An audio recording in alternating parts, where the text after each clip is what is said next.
Something quietly changed in Austin's housing market this year. Sales have picked up, listings are rising, and one stubborn question is back on people's lips. Is now a bad time to buy a house? The short answer is, it depends. But before you decide, let's walk the streets. Picture a small bungalow on a tree-lined block in East Austin, a young couple clutching cold coffee, scrolling listings on a phone, and an older neighbor watching the neighborhood she's called home for 30 years.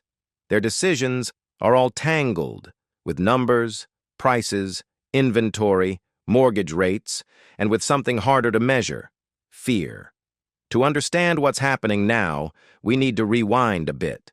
Over the past 5 years, house prices surged nationally, and here in Texas, driven by low rates, pandemic migration, and a dearth of new supply. That growth didn't happen evenly. Austin exploded, rents climbed, inventories shrank. Then, late this summer, the pattern shifted. In August and September, data shows inventory in Austin rising not a little, but enough that national sites started calling Austin a buyer's market. Active listings jumped, months of supply climbed toward the 6-month balance point, and median prices eased in spots. Those are the technical signs sellers and buyers both feel in their bones. Let's unbox the numbers. Across the Austin metro, median home prices in August hovered around $444,000, with active listings north of $14,000. In the city proper, median prices were higher figures around $590,000 were reported in some local snapshots, while other measures for the broader metro dipped closer to $420,000 in September. It's confusing because the market is fragmented. Which Austin are you looking at? Downtown condos, suburban 3-bedrooms in Round Rock? It matters más than there are mortgage rates. Here's the physics of affordability. Rates cooled from a 2025 peak. National reporting put a 30-year average in the low 6s in October, improving a buyer's purchasing power versus the spring. That movement alone can change monthly payments by hundreds, sometimes thousands of dollars. But rates aren't a straight line. They're a weather map. One Fed decision, one job report, one tariff shock, and the sky can darken again. Stick around in a second, we'll break down what this means for first-time buyers. But here's the cliff note. More homes, slightly softer prices, and lower but volatile rates create opportunities and traps.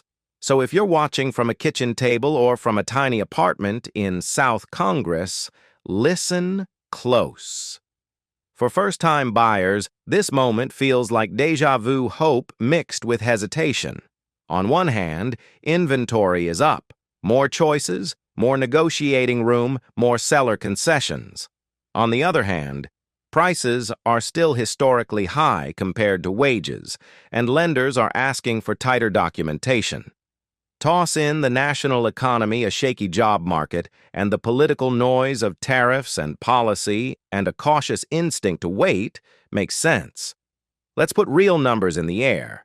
Using a median price baseline, a 30-year mortgage at 7.16% and one at 6.32% produce very different monthly payments. Over 30 years, that difference can add up to tens of thousands of dollars in interest. For a buyer who can lock today and sleep at night, that math matters. For someone whose job could change next year, it's risk. But numbers aren't just math. They shape lives. Imagine a teacher who finally saved for a down payment, a nurse trading long commutes for a shorter one, a landlord weighing whether to sell. Each decision ripples to neighborhoods, to schools, to local shops.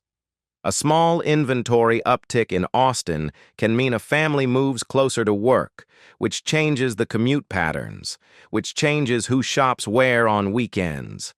Real estate is economics with human faces. Who's winning right now?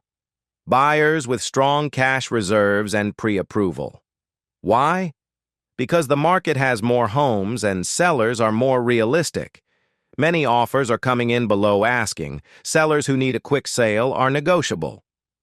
But this isn't a clearance sale. The most desirable neighborhoods, the ones near major employers, schools, and transit, still move faster and hold value better. What about investors? Some are pulling back.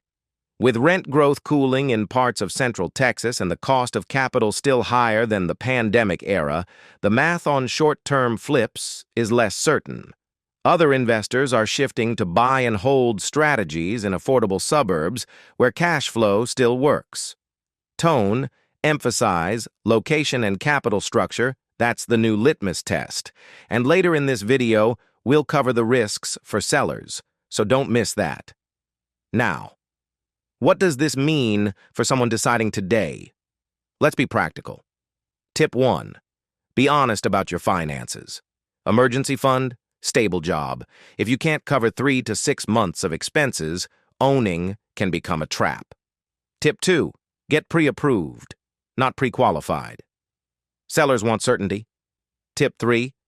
Work with an agent who knows your micro-market in Austin because a zip code can flip from buyer's market to seller's market in 30 days. Let me tell you a short story. A young couple I spoke with last month watched a charming bungalow sit on the market for weeks. They tested the waters, offered a fair price, and closed below asking after negotiation. They moved in and now host Sunday dinners on a deck they painted together. For them, timing plus preparation created possibility. But for another family, waiting was the right move. They needed more cash, and rates dropped after they saved a little longer. Both decisions were right for those people. Let's zoom out one more time. Macro risks still exist. Inflation could surge again, tariffs or policy could alter mortgage markets, and the job market's health will dictate demand. That means rates could bounce, and prices could wobble. But here's the counterbalance.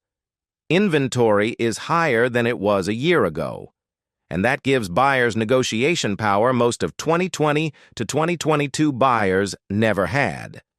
If you have stable income, a clear budget, and a long horizon, 5 years or more buying in today's Austin can be smart. You lock in a place to live, potentially build equity, and remove yourself from escalating rents. If you're short on savings, or your job could relocate you, renting and saving might be wiser. There's no universal right answer. For sellers, the story is different. Some sellers are pulling listings because they can't get their price. Others are listing to take advantage of still elevated values in certain pockets. The result?